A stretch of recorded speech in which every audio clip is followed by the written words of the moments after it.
Peristiwa itu terjadi pada tanggal 19 sampai 20 Juni 1812 di Yogyakarta, Hadiningrat.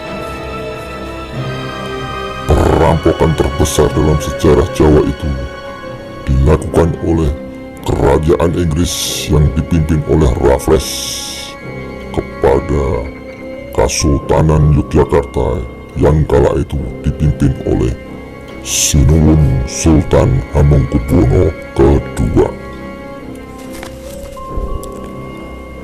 Barang-barang yang dirampok dan dibawa ke negeri Inggris diantaranya emas, permata, pusaka-pusaka kerajaan, baik keris, tombak, ataupun pedang. Ada juga kitab-kitab penting bagi Kesultanan Yogyakarta. Di antaranya kitab itu ada satu buah kitab, yaitu kitab bermantra atau kitab pusaka. Kitab itu bernama Kitab Suryo Rojo.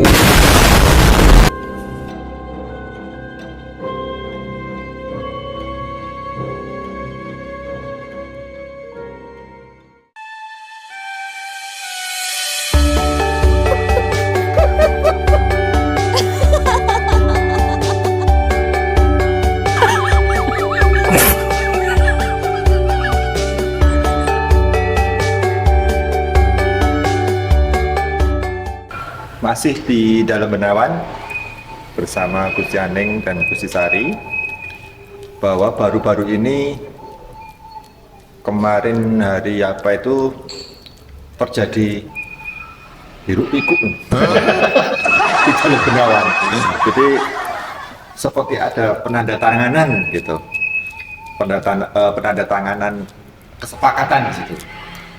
Coba kita ingin tahu apakah itu gitu. Gimana Gus Sari? Ya, atur nuwun. Selamat sore semuanya. Para pemirsa Omah Kayu TV yang saya hormati dan saya cintai. Ya, kemarin hari Sabtu itu ada satu peristiwa sejarah sebenarnya ya, yaitu adanya kolaborasi dengan misi dan visi yang sama untuk mengurus atau berupaya menjadi bagian pengambilan aset kerajaan di Nusantara ini yang diambil oleh bangsa lain ketika di era kolonial, era penjajahan, khususnya di sini di Yogyakarta, itu di era Sultan HB2, karena ternyata di dalam era itu mempunyai nilai-nilai sejarah yang sangat luar biasa. Jadi pada saat geger SPI tahun 1812 itu sebenarnya Raffles sudah paham betul tentang eksistensi Kesultanan Yogyakarta pasca Giyanti, dan pasti mereka paham betul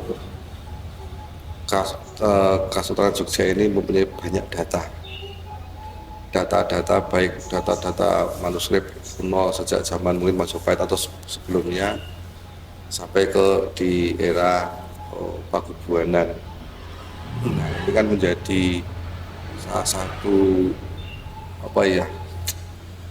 hal yang sangat menggiurkan lah ya, karena ada ilmu pengetahuan, ada artefak, ada aset lain yang sangat itu membuat Inggris itu, kalau kita bicara itu sangat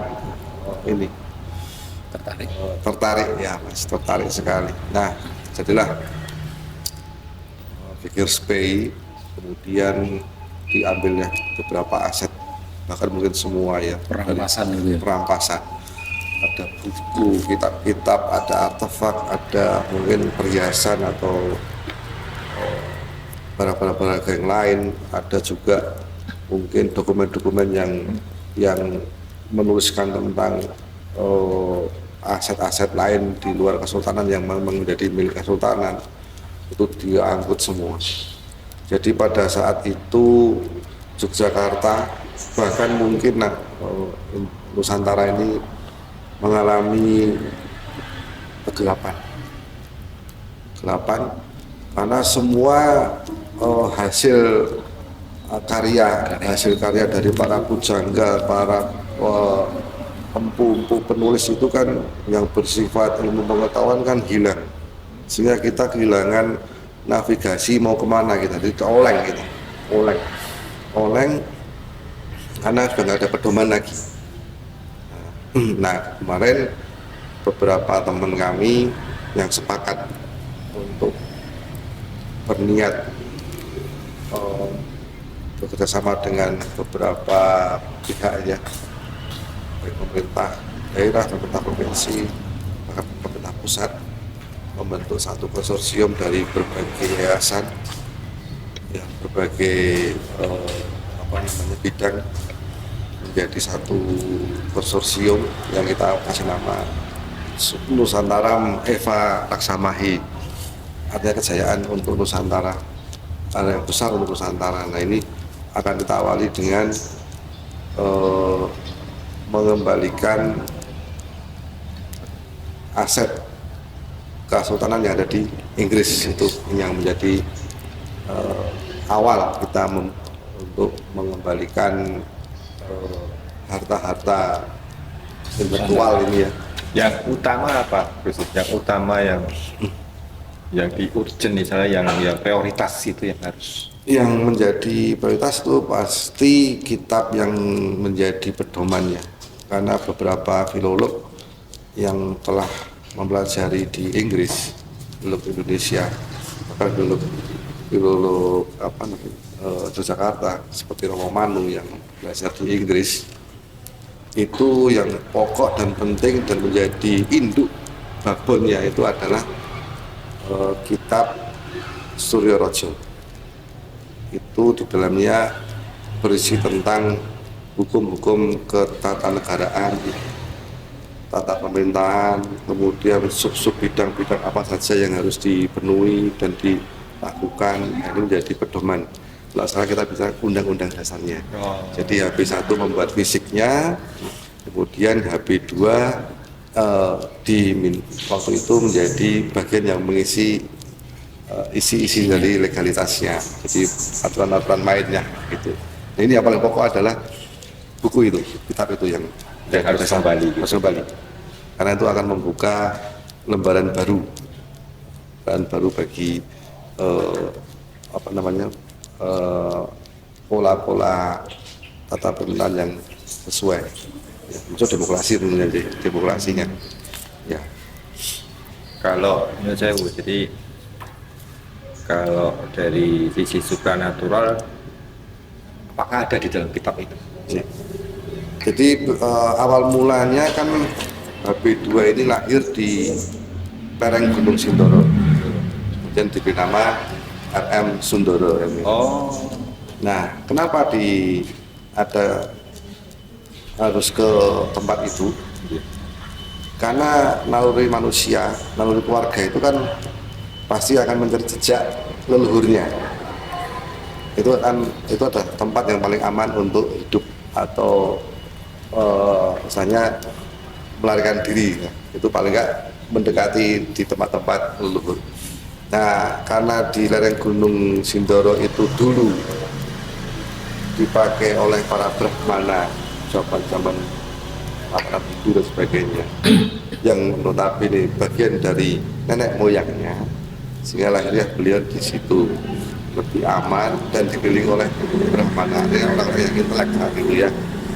Nah, disitulah kemudian beliau mendapatkan keseimbangan antara intelektual dan spiritual. Kalau kita bilang itu prophetic leader, pimpinan yang bisa menyeimbangkan antara kemampuan intelektual dan spiritual.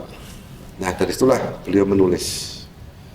Nah, menulisnya ini pasti tentang saat itu, kemudian sebelum ya, sebelum. saat sedang dalam proses nulis, bahkan sampai ke depan terangkum di situ. Nah, banyak orang mengatakan buku atau kitab karya beliau ini fiksi. Tapi kalau kita bicara fiksi itu kan khayalan ya, atau hanya angan-angan yang itu hanya ilustrasi imajinasi saja. Tapi pada saat filolog Romo Manu membaca itu beberapa bab-bab itu terjadi betul. Dan inilah kenapa Habibie disebut visioner, karena dia bisa karya itu bisa global, sudah bukan lagi kelas Nusantara tapi sudah bisa memprediksi ya. Karena mungkin dikelilingi oleh itu ya para Brahmana saat itu yang memang punya spiritual tinggi. Untuk Nusantara Indonesia atau seluruh dunia sebetulnya? Sebenarnya bisa untuk seluruh dunia. Ya, seluruh dunia. Ya seperti halnya mungkin ilmu astronomi kan dari dulu ya, matahari terbit terbenam dari sini, bintang bulan ya gini. Itu kan satu kejadian yang selalu pasti. Nah, itu pakem ya. Kemudian dijadikan satu ilmu pengetahuan, dibuat tulisan tentang kejadian-kejadian, kan bisa masuk akal saat itu ya.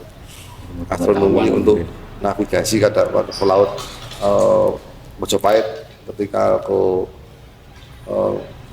benua lain kan atas dasar dari ilmu astronomi. Nggak pakai kan Google Map. Dan tidak kesasar. Contoh ya, kenapa bisa begitu? Contoh sekarang seperti kalau Christopher Columbus. Iya. Itu kan menemukan benua Amerika karena kesasar toh. Berarti kan dia tidak punya ilmu waktu itu kan. Kita sudah zaman Mojopahit sudah punya. Sudah belajar tentang ilmu astronomi. Belum yang ilmu bumi lain tentang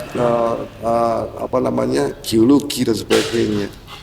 Karena pada zaman itu kan, apalagi kalau kita lihat di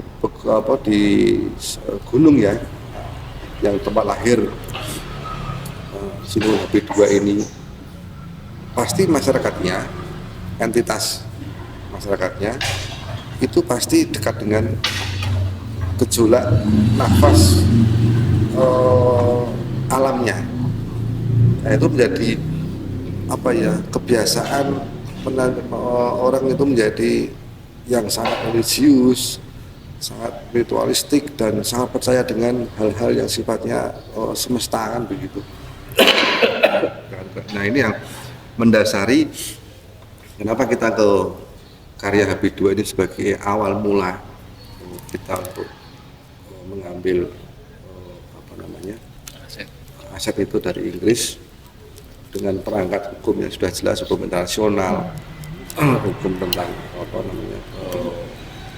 penjarahan di saat kolonial sudah ada ya, karena Belanda sendiri mentaati itu. Belanda sudah beberapa kali mengembalikan beberapa artefak maupun buku dan sebagainya. Nah, ini kita mencoba Inggris untuk bisa memahami juga seperti halnya Belanda mengembalikan kitab itu, karena itu menjadi bagian dari perubahan nantinya, bagaimana negeri ini akan menjadi lebih baik lagi. Kan begitu, sebagai dasar ya, tambahan beda kan begitu ya. Saya mau bertanya untuk apakah di salah satu kitab itu ada yang mungkin supranatural sangat tinggi gitu. Jadi ketika kita membaca mungkin ada sebuah gunung kejadian yang bergetar gitu. Jadi terima kasih. Pengalaman pribadi dari Romo Manu ketika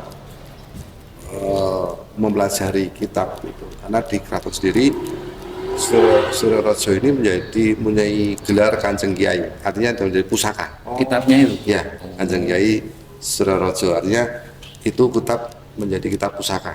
Nah, pada saat kita diskusi dengan Romo Manu, memang menyampaikan bahwa ketika mau membuka pun kita harus melakukan ritual, meditasi ritual. Ya.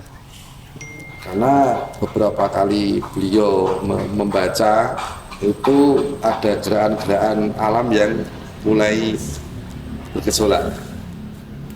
Nah, artinya memang buku tulisan atau bahasa yang diciptakan atau ditulis oleh HP2 ini memang penyatuan alam dan logika menjadi bagian dari satu kesatuan tulisan. Jadi memang kode-kode lah mungkin ya, isi kode-kode sehingga alam ikut merasakan getarannya. Mungkin semacam mantra lah ya, berbentuk tulisan. Dan tidak semua orang bisa membaca itu. Ya, memang agak sulit karena beberapa terjemahan itu sulit dijabarkan. Gusti, satu lagi apa istilahnya apa di zamannya HP2 itu kenapa tulisan itu sampai dibikin dengan kode gitu? Apakah ada mungkin istilahnya apa ya ketakutan atau gimana gitu? Supaya orang nggak tahu. Kalau ditelaah kenapa memakai bahasa yang sulit itu karena memang punya kemampuan spiritual yang tinggi. Jadi bahasa-bahasa semesta ini menjadi bagian dari rangkaian kata-katanya. Kata-kata yang sebenarnya bahasanya bahasa, cuman artinya seperti contoh salah satu misalnya merang nganggo gelungan. Itu kan bahasa Jawa lumrah ya. Merang nganggo gelungan, nganggo gelung. Tapi kalau diterjemahkan kan merang itu kan tumbuh-tumbuhan, masa pakai gelung kan gitu. Nah, ketika bahasa ini kemudian diterjemahkan menjadi bahasa spiritual bagi pembacanya yang memahami betul ini adalah kitab yang mengandung unsur spiritual tinggi, kan kemudian mulai menekung atau meditasi apa sih maksudnya. Ternyata itu adalah simbol dari seorang widodari. Nah, begitu. Widodari tapi dipecah pakai bahasa yang rumit. Nah, seperti itu. Bahasa biasa. Cuman apa ya? Kok bisa bidadari itu? Apakah ada merang itu apa? Gelung apa? Jadi penerjemahannya memang mungkin merang itu karena terus kemudian mungkin dari bentuknya itu lurus langsing gitu ya. Terus kuning gitu. Segitunya. Terus dia tidak goyah apapun, dia mungkin mempunyai makna atau arti yang banyak itu ya. Oh, ini widodari. Jadi nggak langsung. Nah, itu kalau misalnya loh ya. Kode-kode itu dibuat untuk bahasa intelijen kita. Itu mesti bangsa lain akan bisa baca. Wah, sangat. Ya. Bin itu kan pakai itu. Pakai aksara Jawa. Itu. Wah, itu kan sudah dimengerti. Karena kita punya aksara yang spesifik, yang khas banget, yang tidak ada di dunia kan. Itu dibuat untuk kode-kode intelijen kan bagus. Di buku ini luar biasa ya. Ya. Ada satu lagi nih yang menggelitik. Kalau tadi ditanyakan mengenai bahwa buku itu berbahasa lama ya, kemudian alam juga bisa menangkap itu. Berarti hampir sama seperti ini ya, rapal atau apa gitu. Bisa jadi semua. Iya. Jadi doa-doa yang ditulis tapi mempunyai makna untuk pemerintahan, untuk tata negara, untuk jiwa atau mungkin karakter pemimpin bagaimana, tapi dituangkan dalam tulisan-tulisan yang mengandung makna antara ya. Bahkan itu seumpamanya orang awam memegang itu pun belum tentu bisa menafsirkan isi itu ya. Iya. Karena kamu sama aku pegang ya. Orang ya, mungkin malah kalau ada misalnya ada fotokopi kitab-kitab itu ya di Mas. Mungkin memang kampak ini memang kamlang-kamlangan dewe ya. Kamu nggak yalan-yalan. Ini wedoan. Itulah yang terjadi saat itu kecerdasan, kayak gitu. ya. Iya. Itu kecerdasan leluhur kita yang sangat luar biasa, saat itu sudah bisa menciptakan karya yang mengglobal, yang bisa melihat ke depan. Jadi kalau ada banyak masyarakat yang mengatakan itu karangan hanya fiksi, itu kitab kuno yang itu salah. Justru dari situlah kita bicara masa lalu, tahu akan masa depan. Itu dari pujangga-pujangga atau penulis-penulis yang seperti ini, yang menguasai betul ilmu bumi, ilmu semesta. Kita harus bangga, patut bangga gitu. Jadi bisa dikatakan bahwa kita ini mundur gitu sebetulnya. Saat Dulu adalah bangsa yang maju sebenarnya kita. lagi mundur. Iya. Karena kehilangan arah itu tadi. Ora Itulah dong. itu. Padha cara kowe ra dong. Ya itulah yang diprihatinkan bahwa anak-anak muda sekarang itu kurang paham dengan budayanya Iya, sendiri gitu ya. Karena tidak pernah diceritakan tentang kehebatan leluhur-leluhur kita. Bagaimana mereka menciptakan karya seperti itu, ya nggak cuma 1-2 hari loh, pakai proses juga kan, sampai bisa menerjemahkan, merangkum alam ini menjadi satu satu jilid buku, itu kan luar biasa, dirangkum ringkas gitu kan, wah itu kan Sangat luar biasa. luar biasa. Ngeri banget loh ya. Tapi kapan-kapan kita kupas ya. Ta. Oh iya. Ya harus kita kupas satu persatu. Betul. Karena yang ngeri-ngeri itu sedap. Apalagi yang berbau-bau mistik gitu ya. Iya. Bisa kita kasih kebul. Oke, teman-teman, itu tadi sekelumit awalan cerita mengenai kitab-kitab kita yang dibawa oleh Inggris. Semoga bisa dibawa kembali ke Yogyakarta ini. Ya, supaya teman-teman atau saudara-saudara kita yang lain bisa menikmati daripada kitab tersebut. Gitu Gusti ya. Ya, betul. Oke, sampai di sini dulu. Kapan-kapan kita sambung lagi. Omah Kayu TV. Oke.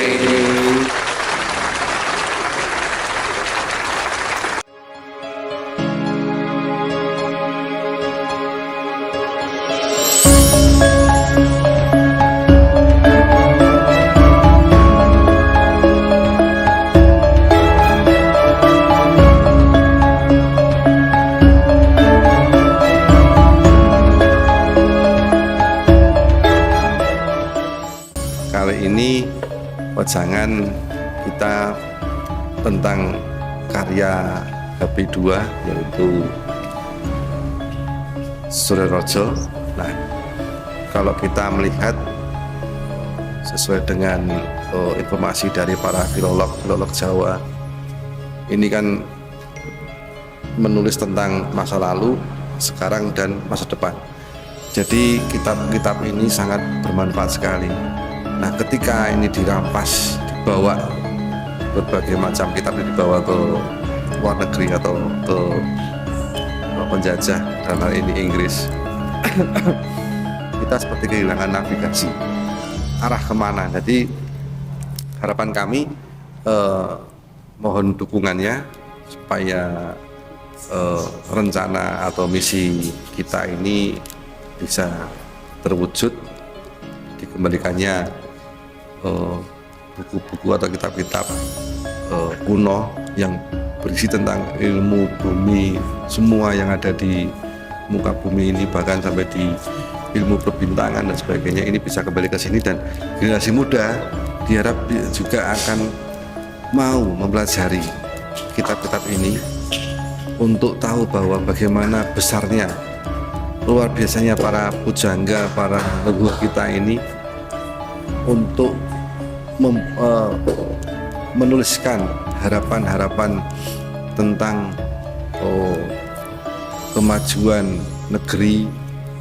Bahkan di beberapa kitab itu sudah menuliskan tentang globalisasi sampai ke internasional. Artinya mereka sudah punya pikiran jangka jauh yang sangat luar biasa, jangka panjang. Jadi inilah harapan kami, mohon dukungan, doanya, dan juga semangatnya dari masyarakat untuk mendukung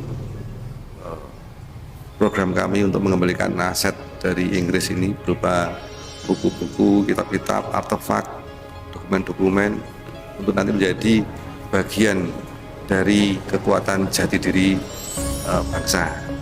Terima kasih. Jogja istimewa.